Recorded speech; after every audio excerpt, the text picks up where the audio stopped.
Anies, lagi rame kita mau tanya soal bansos.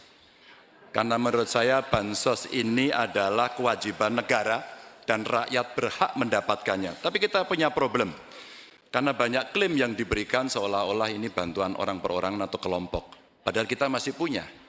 Ada data yang tidak valid, ada cara penyampaian yang tidak benar, ada protes yang kemudian tidak terverifikasi atau terrespon dengan baik. Ini yang menjadi pertanyaan saya kepada Pak Anies adalah, menurut Pak Anies kira-kira, bagaimana tata kelola bansos agar satu tidak saling klaim, dua bisa tepat sasaran, tiga tidak menimbulkan kecemburuan-kecemburuan, sehingga inilah satu harapan yang betul-betul bisa diterima oleh rakyat. Silakan. Masih ada waktu Bapak? Cukup. Kami persilakan calon presiden nomor urut 1, Bapak Anies Baswedan, menjawab pertanyaan yang disampaikan oleh calon presiden nomor urut 3, Bapak Ganjar Pranowo. Waktu Bapak Anies 2 menit dimulai saat Bapak berbicara. Ya, terima kasih Pak Ganjar. Pertama, kita harus menyadari bahwa yang disebut sebagai bansos adalah bantuan untuk si penerima, bukan bantuan untuk si pemberi.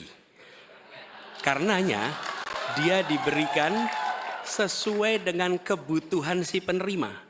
Kalau penerimanya membutuhkan bulan ini, ya diberi bulan ini. Kalau dibutuhkannya 3 bulan lagi, ya 3 bulan lagi. Tidak usah dirapel semuanya. Ya, dijadikan sebagai sesuai kebutuhan. Yang nomor 1, yang itulah yang disebut sebagai bansos tanpa pamrih. Kemudian yang kedua, pemberian bansos ini harus tepat sasaran. Artinya diberikan melalui pendataan yang baik. Informasi data itu harus akurat dan mekanisme pemberiannya melalui jalur birokrasi, bukan dibagikan di pinggir jalan, tapi dibagikan langsung di lokasi menggunakan siapa jalur birokrasi. Kemudian yang ketiga, yang tidak kalah penting, ketika kita berbicara tentang bansos ini, harus bansos itu bisa dipastikan mereka yang miskin, prasejahtera itu termasuk di dalamnya. Jangan sampai mereka terlewatkan. Karena itu kami menyusun, ini sebagai bagian dari perubahan, adalah Bansos Plus. Angkanya ditingkatkan, yang belum masuk masih miskin dimasukkan, dan diberikan bekal pelatihan, pendampingan supaya mereka pelan-pelan bisa mandiri dan hidup lebih sejahtera. Jadi kami melihat ketika sampai kepada bansos, bansos ini adalah atas nama negara. Ketika saya bertugas di Jakarta, semua paket bansos di kerdusnya diberikan label dibiayai APBD DKI Jakarta, bukan dari gubernur, dari uang rakyat lewat APBD DKI Jakarta. Jelas posisinya. Selanjutnya kami mohon kepada calon presiden nomor 3, Bapak Ganjar Pranowo, menanggapi jawaban calon presiden nomor 1, Bapak Anies Baswedan. Waktu Bapak 1 menit dimulai saat Bapak berbicara. Terima kasih. Ya, kali ini pasti setuju dong. Karena proses logic thinkingnya adalah datanya diperbaiki. Ini yang pernah kita lakukan, dan ketika kawan-kawan Kades sudah bersusah payah, diberikan ke atas, balik lagi pada data yang sama. Seolah-olah kita abai pada soal data ini, sehingga betul-betul bansos yang diberikan, yang rencananya tadi menurunkan kemiskinan, mengurangi gap, menurunkan kemiskinan oke ternyata. Tapi gap tidak. Berapapun besarnya, gapnya tetap tinggi.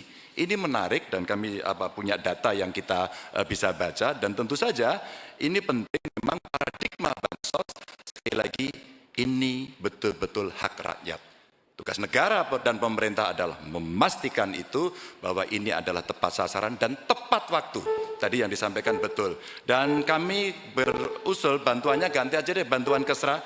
Karena tugas negara itu menciptakan keadilan sosial, bukan menciptakan bantuan sosial.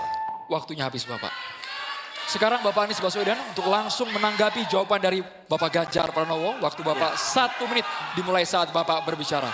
Mohon tenang hadirin sekalian. Ya. Terima kasih Pak Ganjar. Dan yang dibutuhkan juga Pak Ganjar, kita harus mulai memikirkan opsi bahwa bantuan itu bisa berbentuk cash transfer, mengurangi potensi korupsi dalam pengadaan barang. Karena kita tahu pengadaan bantuan sosial itu pada satu sisi memang membantu, sisi lain ini memberikan usaha pada justru usaha-usaha raksasa. Karena yang diisikan di situ adalah produk-produk dari perusahaan-perusahaan raksasa. Dan ini yang menurut saya harus koreksi. Bila bantuan itu diberikan langsung dalam bentuk cash, ini salah satu yang perlu kita pertimbangkan. Mereka langsung gunakan sesuai dengan kebutuhannya. Lalu yang soal data. Data ini sesungguhnya bisa dikerjakan bersama-sama.